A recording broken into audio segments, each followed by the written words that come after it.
Полицијата подеднакво ќе одговори на сите обиди за нарушување на мирот и безбедноста. МВР води непристрасни истраги за сите инциденти со палењето на знамињата и возилата во Куманово, а сомнежите се дека зад нив стојат организирани групи.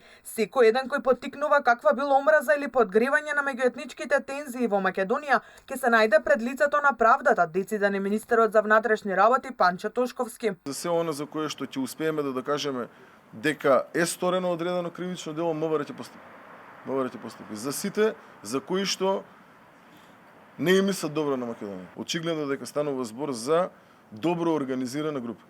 Добро организирана група која што нели ако овде можеме да се размислуваме и да се сомневаме дали децава предизвикале случајно или некој ги соодветно мотивирал, овде во вториот дел со палењето на возилата, тука станува збор за добро организирана група. Нов обид за манипулација со јавноста интерпелацијата од Европскиот фронт, вели Тошковски, за обидот на интегративците да иницираат негово разрешување. Тезите кои што се поставуваа во изминатиот период од страна на опозицијата, особено од страна на НДИ, навистина се сами по себе се контрадикторни, така да сметам дека македонскиот граѓанин, македонскиот народ многу добро знае што стои позади оваа интерпелација од аспект на нивно барање.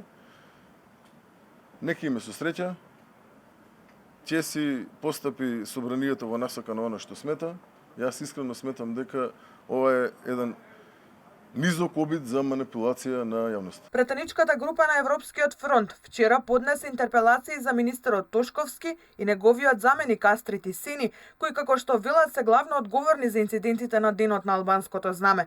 Според Тошковски, во врска со инцидентите од минатата недела, кога во одделни случаи беа сквернавени државното знаме, албанското национално знаме, но и државни символи на Република Србија, досега приведени се вкупно 18 лица, а 4 од нив се во притвор.